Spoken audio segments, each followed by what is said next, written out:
लोग अंबेडकर विरोधी हैं, ये लोग संविधान विरोधी हैं। अंबेडकर की फोटो पे तो ज़रूर माला चढ़ाते हैं लेकिन विचारों पे ताला लगाते हैं। मुखौटा बहुत अच्छे तरीके से गिर चुका है। 13 स्टूडेंट्स हैं, वो इकट्ठा होते हैं मनुस्मृति को डिस्कस करने, उनको जेल में डाल दिया जाता है। 13 दिन की जुडिशियल कस्टडी हो गई है। कोर्स में मनुस्मृति डाल दी जाए, ये चाहते हैं। मेरी क्लासरूम्स में मनुस्मृति को टीचर्स जस्टिफाई करते हैं। अंबेडकर विरोधी, संविधान विरोधी सरकार है। वन नेशन वन इलेक्शन से ही चाहते हैं कि डेमोक्रेसी पे एक वार किया जाए। फांसीवादी और तानाशाही जो सरकार है उसकी ये मूव है।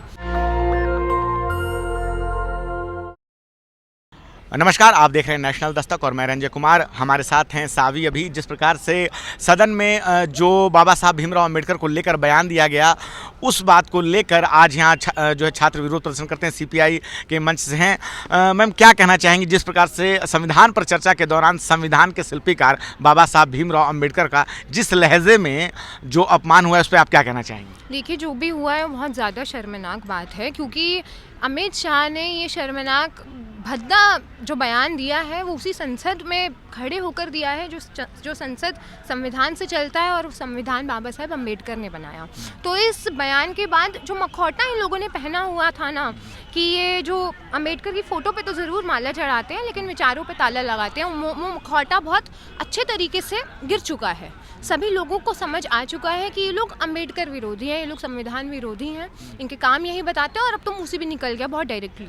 मुखौटा लगाते हैं, आप बार बार कह रहे हैं, क्या मुखौटा क्या लगाते हैं? जैसे आप कैसे देखती हैं कि एक मुखौटा भी उन लोगों ने पहन रखा है? देखिए, मुखौटा है क्योंकि ऑन पेपर या फिर संविधान में या फिर संसद में खड़े होकर ये जय भीम के नारे भी लगाते हैं। ये बोलते भी हैं कि हम बाबा साहब अम्बेडकर को मानते हैं, हम संविधान को मानते हैं। ये मुखौटा लगाना है क्योंकि इनको पता है आज भी इस देश का युवा, आज भी इस देश का जो महिलाएं हैं, अल्पसंख्यक है, दलित है, वो अम्बेडकर को मानता है, वो अम्बेडकर को पढ़ता है। तो एकदम डायरेक्टली अम्बेडकर विरोधी बातें नहीं कर सकते, तो मुखौटा लगाना पड़ेगा। क्योंकि जब भी अम्बेडकर विरोधी बात करेंगे तो जैसे पुतले जलाए अभी जा रहे हैं, जलाए जाएंगे और इस देश के लोग नहीं बर्दाश्त करेंगे अम्बेडकर के खिलाफ डायरेक्टली अगर ये बोलेंगे। तो इस बार मुंह से टंग ऑफ स्लिप हो गया, क्योंकि जो आप दिल में मानते हैं वो कभी कभी बाहर निकल जाता है। आप हर बार बातों को ऐसे तोड़ मरोड़ के नहीं पेश करते। आपको नहीं लगता कि सरकार उस तरह से काम करती है? उनको क्यों, उनका तो कहना है कि हमारा विजन जो है, हमारे विजनरी में सभी लोग शामिल हैं, सभी 140 करोड़ की जो जनता है, उन सबका साथ सबका विकास। क्या आपको नहीं लगता कि वो इस थ्योरी पे चलते हैं? देखिए, इस थ्योरी पे नहीं चलते, क्योंकि ये जो सरकार है ये ब्राह्मणवादी सरकार है। ये मनुस्मृति को प्रमोट करती है, ये मनु में मानती है। हम देख रहे हैं कैसे BHU में अभी इंसिडेंट होता है कि 13 स्टूडेंट्स, और ये बहुत ही ज़्यादा भयावह इंसिडेंट है कि 13 स्टूडेंट्स हैं, वो इकट्ठा होते हैं मनुस्मृति को डिस्कस करने। मनुस्मृति दहन दिवस जो अम्बेडकर ने जलाई थी मनुस्मृति, तब से मनाया जा रहा है हर साल। उनको जेल में डाल दिया जाता है। 13 दिन की जुडिशियल कस्टडी हो गई है। क्यों? क्योंकि वो मनुस्मृति डिस्कस कर रहे थे। मनुस्मृति एक ऐसा टेक्स्ट जिसमें दलितों को और महिलाओं को जानवरों की तरह ट्रीट करने को बोला गया है। तो ये कौन करा रही है? ये सरकार करा रही है। ये चाहती है, मैं लॉ फैकल्टी में पढ़ती हूँ। अब कुछ लोग कुछ कर रहे हैं तो उस पर तो सरकार मान लीजिए अपना एक्शन लेती है, लेकिन देश तो संविधान से ही चल रहा है ना, देश में तो संविधान ही लागू है। तो आप कैसे कह सकती हैं कि ये मनुस्मृति लाने की तैयारी है? देखिए, मैं लॉ फैकल्टी में पढ़ती हूँ। अभी कुछ ही टाइम पहले वहाँ एक प्रपोजल आया था, VC तक पहुँचा कि कोर्स में मनुस्मृति डाल दी जाए। ये चाहते हैं। मेरी क्लासरूम्स में मनुस्मृति को टीचर्स जस्टिफाई करते हैं। मनु को पढ़ाया जा रहा है, वही मनु, मतलब अम्बेडकर का जिस अम्बेडकर को हम लॉ में पढ़ते हैं रोज़, अम्बेडकर के बिना लॉ की पढ़ाई नहीं हो सकती। अम्बेडकर के स्टैचू होते हैं हर कोर्ट में, वहाँ पर मनुस्मृति की बात हो रही है, जजेस मनुस्मृति की बात कर रहे हैं। तो एडमिनिस्ट्रेशन बोल रहे हैं स्टूडेंट्स को मनुस्मृति पढ़ाई जाए। तो ये कहाँ से आ रहा है? क्योंकि ये एक पूरा कोशिश है कि हर एक इंस्टीट्यूशन में घुसा दिया जाए, लोग भूल जाएं कोई अम्बेडकर था, लोग भूल जाएं कि प्रियम्बल में सेक्युलरिज्म, सोशलिज्म जैसे वर्ड्स हैं। तो ये कॉलेज लेवल से शुरू करते हैं कि स्टूडेंट्स को पता ही ना चले। तो इनकी यही कोशिशें हैं जिसकी वजह से हम ये बोल रहे हैं कि ये अम्बेडकर विरोधी, संविधान विरोधी सरकार है। लेकिन सरकार तो दावे करती है कि हमने पिछले कई दिनों में जो योजनाएं लाई हैं, पिछले 11 साल के शासन के दौरान या कई राज्यों में जो हमारी शासन है, उसमें हम SC/ST के लिए, माइनॉरिटीज़ के लिए, महिलाओं के लिए हम हर तरह से उनके विकास और उत्थान के लिए काम करते हैं और कई सारी योजनाएं चल भी रही हैं। ऐसा आप भी जानती हैं? देखिए, बोलने की बात तो बोलने को तो सब बोल देते हैं। रियलिटी में हमें देखना पड़ेगा कि जैसे जैसे इस सरकार के साल बढ़ते जा रहे हैं, 10 साल से ऊपर हो चुके हैं, और कैसे दलितों पे, अल्पसंख्यकों पे और महिलाओं पे कैसे अटैक ऑल टाइम हाई है।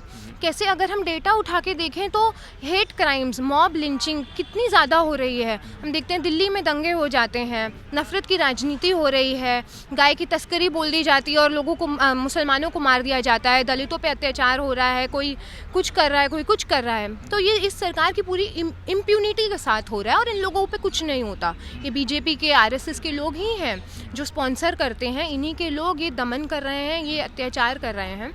तो ये इनके काम यही है, बोलने को तो कुछ भी बोल दें, ग्राउंड रियलिटी हमें पता है। लेकिन सरकार के जो लोग हैं, सरकार में जो शामिल है, जैसे भाजपा पे आरोप लगा रही हैं, तो आप जो कह रही हैं, तो भाजपा के लोग कहते हैं कि अगर ऐसा होता, अगर हम काम नहीं करते, हम देश की जो जनता है उनकी भावनाओं का ख्याल नहीं रखते, उनके विकास के लिए काम नहीं करते, तो आखिर जनता हमें क्यों चुनती। बार बार हम लोकतंत्र में चुनाव के द्वारा आते हैं, तो हमारे काम जो है वो सही है, तभी हमें जनता बार बार मौका दे रही है। उनके काम सही, उनके कामों की वजह से ही इस बार जनता ने मैंडेट दिखाया और उनको 2/3 भी मेजॉरिटी नहीं है।